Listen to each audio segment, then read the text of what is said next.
Welcome to the back room of the Randomville Bar and Grill, where it gets weird! So, they told me to come into this room. It's dark. There's one light. Okay, fine, there's two lights. But, what do we have here? They told me to push play.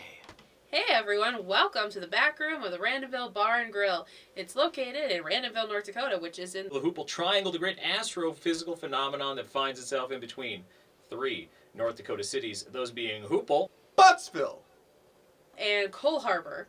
It's been a while since I've done that. Or alternatively, you took the left turn at Absarac or the right turn at Colfax, and when you came to the fork in the road, take it, and then you're here. I totally screwed that up, but oh well. Today I'm going to tell you a true story. Well, a mostly true story. One fact. Or an associated group of facts. Will be changed, added, or made up. So it's time to ask yourself, Huck. Can I spot the lie?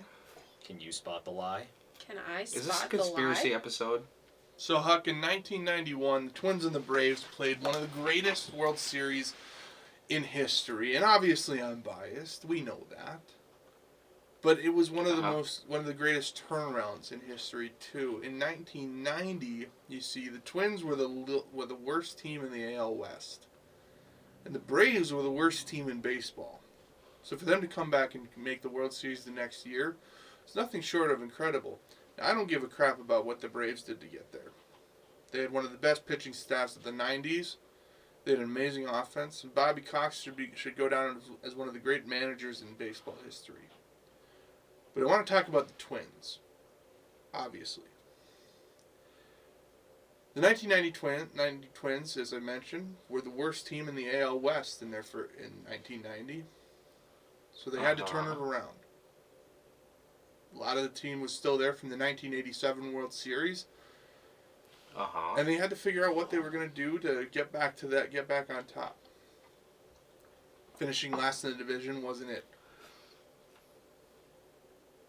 In the 1990 offseason, in the offseason between 1990 and 1991, they made some notable additions, and they made sure to add enough pieces to really get to the point where they could win. The two most notable being designated hitter Chili Davis, who ended up leading the team in home runs and RBIs, and starting pitcher and St. Paul native Jack Morris. Jack would go on to lead the team in strikeouts and be the World Series MVP. More on that in a little bit. But what about this team? Well, there's a number of Twins legends on that team. The everyday first baseman was Kent Herbeck, best known for having to take a beer break at second base if he hit a double. At second base, you had the rookie Chuck Knobloch. Chuck would go on to win the AL Rookie of the Year that year. Third baseman was Platoon, but at shortstop you had Greg Gagne, one of the great shortstops in Twins history. Catcher was Brian Harper. And the outfield was three Twins legends, Dan Gladden in left, Shane Mack in right, and the Hall of Famer Kirby Puckett in center field. One of the greatest Twins of all time. Arguably, in my opinion, the second greatest Twin ever to play in Minnesota. Who's your first, Dan? They also made some pretty big additions in the draft, drafting two pitchers that year.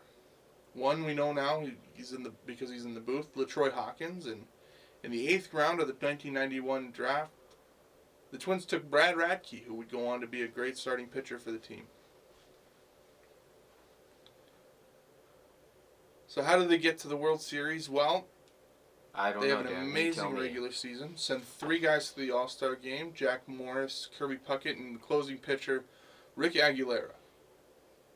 They make it to the playoffs after winning the AL West. After finishing last in the division the year before. I feel like I mentioned that. You did.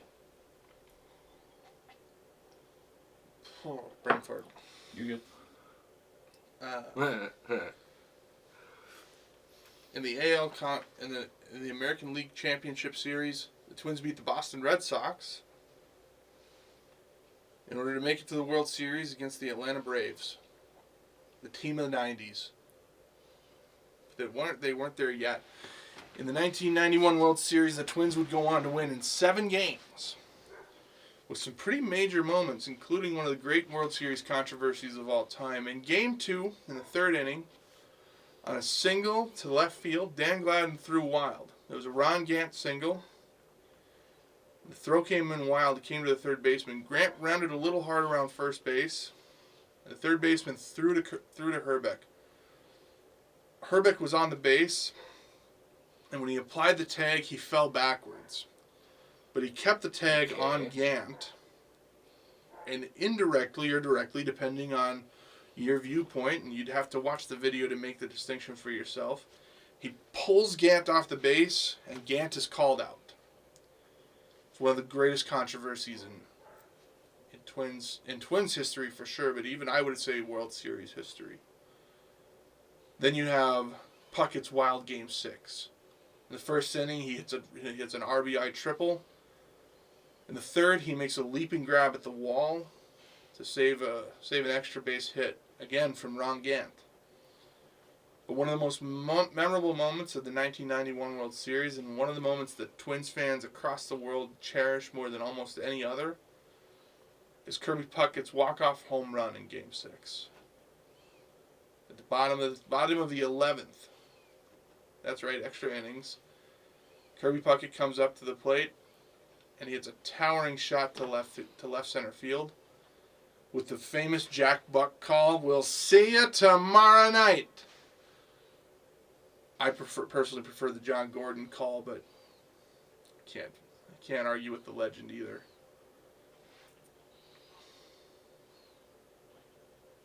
The next night, the Twins go for Game 7. Jack Morris on the mound. Jack would go on to throw 10 shutout innings that night. He threw 122 pitches.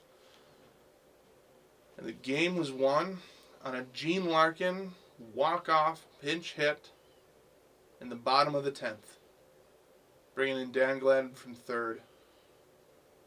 Other than the Minnesota Lynx, that's the last sports championship in Minnesota professional sports history. It's one of the greatest World Series of all time. The viewership doesn't get it, but Game 7 of the 1991 World Series had a higher viewership than Game 7 of the 2016 World Series, which was the game where the Cubs won their first World Series in 108 years.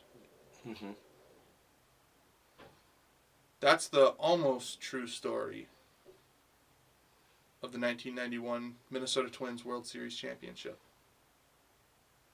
So, Huck, can you spot the lie? Well, that was boring. I don't like sports. So as you saw, I was jotting down a lot of notes. To answer your question, Dan, I don't care where the lie is. Sounded like a good story, though. I mean, gotta love World Series, gotta love the winning after losing. Or being the worst in the league, I guess. On both sides of the coin.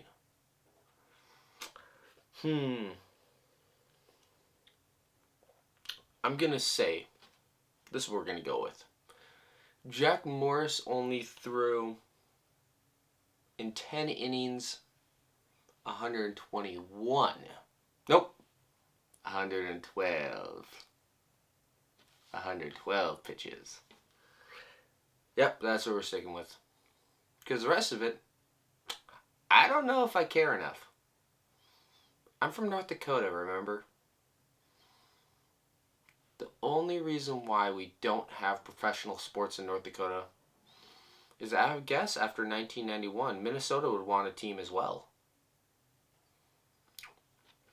Moving on.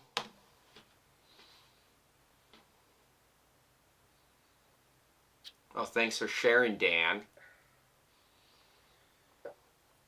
It's actually easier than you probably made it on yourself. You probably thought I was going to, it was going to be in the fourth inning and not the third, or the walk-off wasn't going to be by Gene Larkin, or something simple like that. Something complex, something that I changed in minute detail. No. But it's actually a pretty No, major detail that I changed. Assuming that you wouldn't know it. But the Boston Red Sox were not the team that the Twins beat to make it to the World Series. They actually beat, you didn't guess it, the Toronto Blue Jays in the ALCS. No, you got me. So that was a lie. Did you get it? No, I did not. No, Dan, I did not get it. That was a detail that I could have cared less about. Good story, though. Great time. Everybody in 1991. Probably before you were born and I was born, and maybe some of even our listeners, watchers, were born. No, I take that back. Most of our listeners and watchers were definitely born before then. Yeah. Woohoo. Go Toronto. Actually, they lost, so boo Toronto. Moving on. It's August of 1976. In the joint security area of the Korean demilitarized zone, the area in which the North Koreans and the South Koreans and UN forces would mix and intermingle for diplomatic relations and such. Now there's a bridge, and this bridge is called the Bridge of No Return, as it goes directly to North Korea and a checkpoint there in the Bridge of No Return, because if you cross it, you're not coming back into South Korea or the demilitarized zone. However, there was a large poplar tree that was blocking the view of this bridge from the United Nations forces checkpoint. So, the United Nations forces, which I should add are basically a bunch of Americans and South Koreans, decide they're going to go clean up the tree so they can see the bridge better. So they ride on out there. It's 14 total Americans and South Koreans, and they've got a couple of axes, and they're chopping down the tree. Now, not all of them are armed because they weren't allowed to all have weapons on them, guns I should say, while they were in the joint security area. So some of them just had Good, I thought they were tomahawks. axes, and some of them were unarmed without sidearms, including two Bows of and the arrows. officers. Now there was this lieutenant. His nickname was Bulldog because, as the North Koreans, they like to be, how do we put this, belligerent. And this Lieutenant Bulldog brought a crew of 15 North Korean soldiers across the Freedom Bridge, or from the joint security area, pardon me, and told the Americans to stop cutting down the tree. The Americans said no. How dare Kept they? cutting down the tree. So, Lieutenant Bulldog sent a runner across the Bridge of No Return towards the North Korean forces. And they returned with a bus filled. Crap.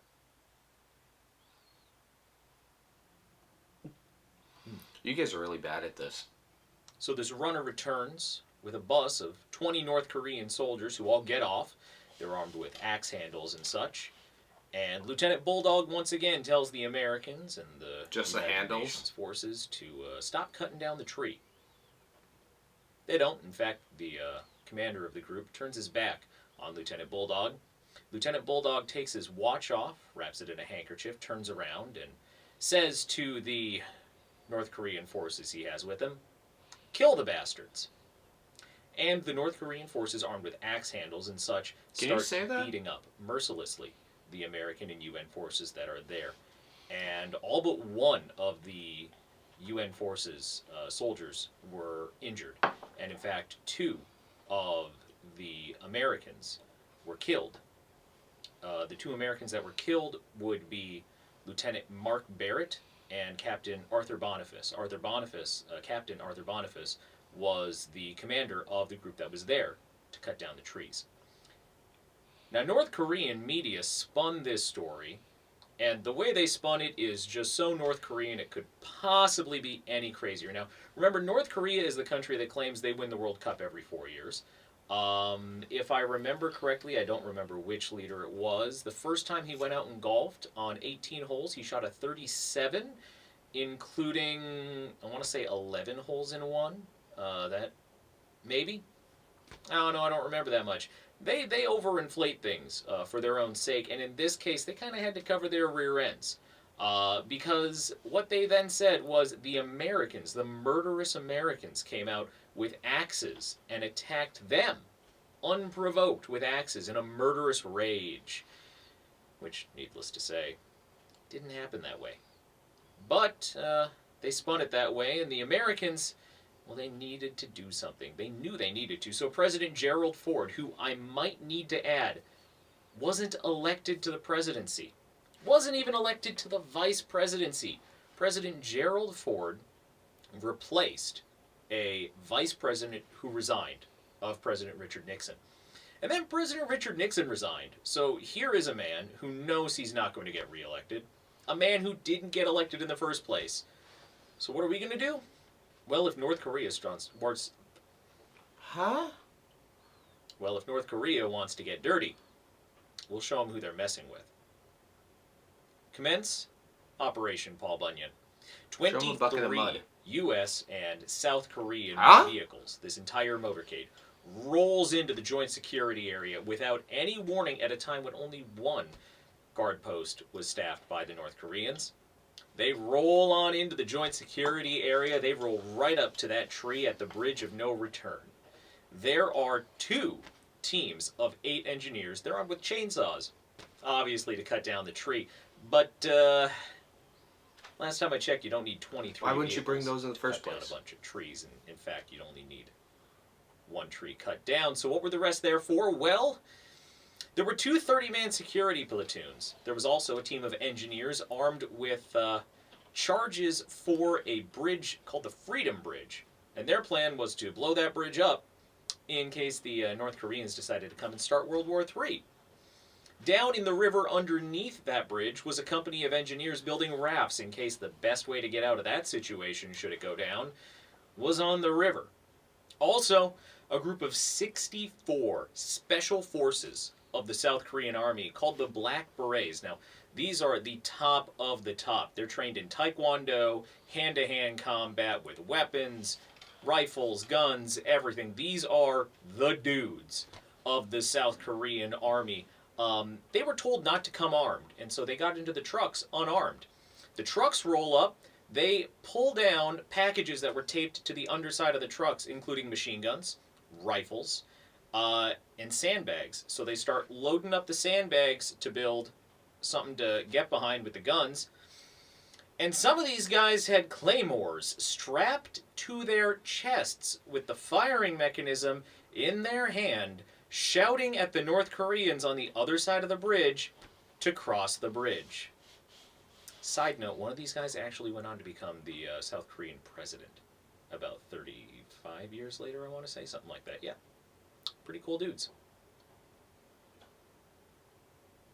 Additionally, because you can only fit so many people on land, there were 20 I'm so helicopters lost. carrying U.S. infantrymen above the demilitarized zone. There were also 4 attack helicopters just to back up those utility helicopters carrying the men. There were also a fleet of U.S. B-2 bombers flying in from Guam, escorted by U.S. F-22 Raptor fighters. There were also U.S. F-4 fighters and F-111 bombers that were deployed from Idaho for this operation. Additionally, the USS Midway, the aircraft carrier, and its task group sailed Hey, I into know the that waters just off of the Korean coast. I should also add, there were also missiles. Was that North Korean troops arrived in buses. There was probably about 175 to 200 of them. And seeing their arrival, a radio call was made. And at that moment, the helicopters and the jets came over the horizon and made themselves known to the North Koreans, who stood there as in 42 minutes, 3 minutes less than predicted, the tree was felled, leaving a nice stump there, probably about 4 to 6 feet tall, just to remind the North Koreans what this was all about. 5 minutes after this operation started, a message was sent from the U.S. and the UN security forces to the North Koreans saying, "We are here to peacefully finish a job left unfinished." And according to intelligence listening in on the North Korean communications, this, and I quote, blew their minds. I'm not going to Did go he too say deep that? into the fallout of what happened afterwards, because obviously North I Korea don't had think its he tail can. between its legs, and World War III obviously didn't happen over a tree. But It's time to ask yourself now, where's the lie?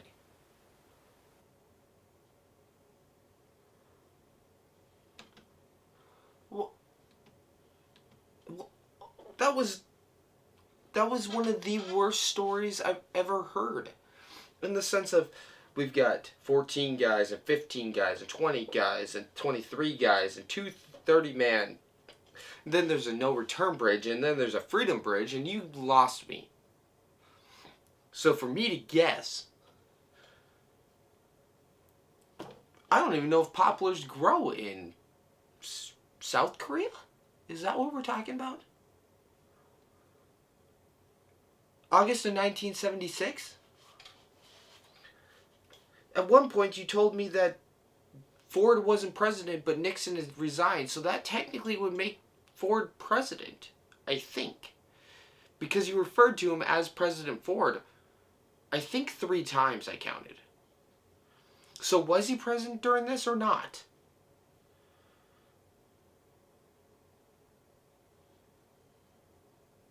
What? Anthony, stick to your day job. Whatever that is. And then you told me that there's UN forces, but the UN forces were United States and South Koreans. But then you referred to the United States and the United Nations. So was it all South Koreans? For heck, at this point, I think that there's North Koreans on the South Koreans.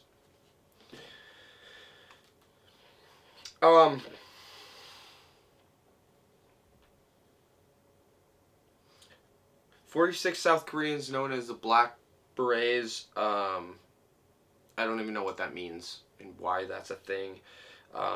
You know what? It's the bull cat. The general person thing was actually known as bull cat, not bulldog. The rest of this was super confusing. I think you lied about the whole thing. For the most part. So what was the lie? Well, if you remember at the beginning, I said this happened in 1976. The B-2 bomber wasn't built until 1987, 11 years later, and it was 20 years later that the F-22 Raptor was built. But I didn't just add those out of nowhere. No. It was actually a fleet of B-52 bombers from Guam who were escorted by US F-4 fighters. I did not add any extra forces who responded to this threat. Really? Those fighters and bombers really did fly in from Idaho to USS Midway and its task group, which I may add are a fleet of ships, really did sail just off the coast of North Korea in case they wanted to start World War III over a tree. Dumb. So did you really get the lie? You lost me. Okay.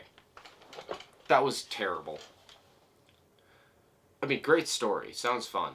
As I told Dan earlier, yeah, 1991, great story, great time, I'm sure, for everyone. 1976, great. Now you're going to tell me that the B-52s were there?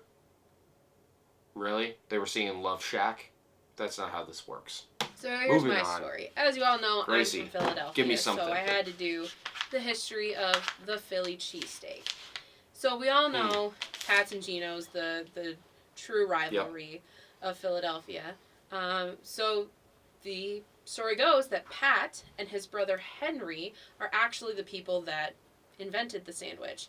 In 1930, Pat and his brother owned a little hot dog stand, and he wanted something different for lunch because he was kind of sick of hot dogs, as you probably get sick of hot dogs if you had them every day of your life. And so he went to the butcher, got some chopped up meat, or chopped up steak, and cooked it on the same grill with the hot dogs, and put it on an Italian roll with some onions, started eating it, and the legend is that a cabbie, who was kind of one of his regular customers, saw him eating it, and was like, that looks really, really good. Make me one. Mm-hmm. He's like, all right, yeah, sure.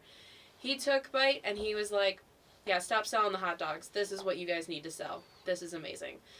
And from there, it just grew in popularity. At first, it did not have cheese, though. It was not a cheesesteak sandwich. It was just the steak sandwich. In 1940, there was actually, the steak shop had actually grown. There were a few locations, and one of the managers of one of the other locations decided, hey, you know what? We need cheese. Now, there was this new invention called Cheese Whiz. So he thought, what better way to introduce Cheese Whiz to the world and put it on the cheesesteak? And that's what you hear a lot of. You know, that's kind of the stereotypical thing, Cheese Whiz. But in 1953, someone decided that actually Cheese Whiz was kind of gross, and in my opinion, it's pretty gross. So they decided to put provolone on instead, and that has become more of the popular thing. You know, this touristy thing is the Cheese Whiz, but the better one, provolone. Now, in 1966, a guy named Joey Vento, he decided he wanted to open his own steak shop. He had worked at his father's steak shop and loved it and wanted to open his own. He had 2 boxes of steaks, a couple hot dogs, and $6 in his pocket. And he opened more than I got. Gino's Steaks. So, right across the street from Pat's. And that rivalry was born. And, you know, a guy's starting out with $6 in his hand. You think he's not going to make it. Everyone doubted him. But he persevered, and it became now Pat's and Gino's, the 2 most popular cheesesteak places in Philly. I've had both. Side They're note, not bad. Joey Vento and his wife Eileen actually named their kid Gino after their After steak the shop. cheesesteak? So, if anything, if that's an indication that steaks are important in their family, it's pretty important. And that is how cheesesteaks became so popular in Philadelphia. Well, that was the most interesting story of the 3. Thank you, Gracie. So, the question is, okay, why Gino's first off? If his name is Joey Vento, Vento? I think it was Vento. Starts Gino's. How do you get that name? Why wouldn't you call it like Joey's? Okay.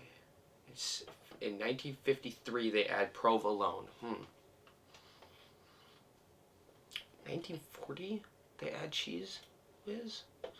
That's a good one. I feel like it's not something with the date, though. Well, I know it's Pat and Gino, so that's out. He actually had $12, not $6. That's what I'm going with. $12 in his pocket, not $6. There we go. So now, it's time to reveal the lie. Now the lie, if you know me, you know that I do not like Cheese Whiz on a Philly cheesesteak. And most Philadelphians will agree that that is not the case. And so I lied about what the original cheese was on the Philly cheesesteak sandwich. It did start out with provolone. Provolone is by far and away the best cheese for a cheesesteak. So it started with provolone? There is a second best is mozzarella if you get a pizza steak, Ooh. in my opinion, which I actually just ate one a couple weeks ago. It was delicious. But other than that, provolone is the best. And that was what first went on in 1953, I believe. And then I think Cheese Whiz was invented in the maybe 60s, 70s, something like that. So the whole Cheese Whiz thing is a lie? Oh, let's put it on that. Yeah, that was a bad idea, whoever did that. I mean, it's okay. It tastes okay. And that's the lie.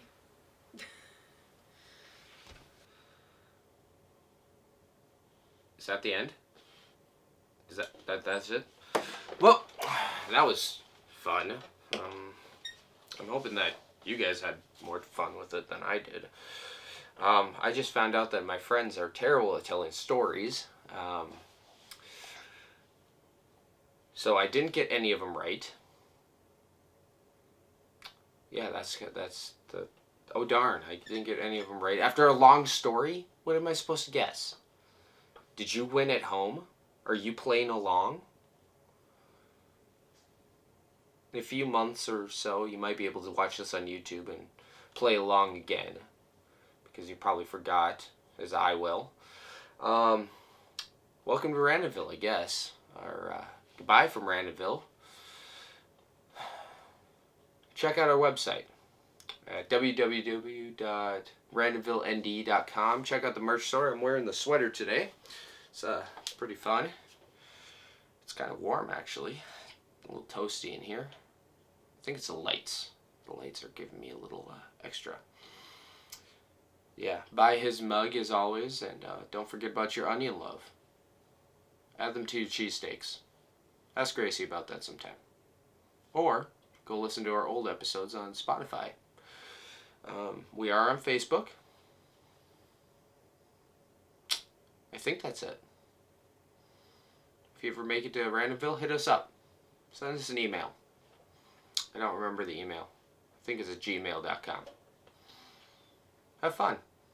Stay safe, and as the kids used to tell me, talk to you later. Peace. I'm getting out of here. How did I get out? Stoner!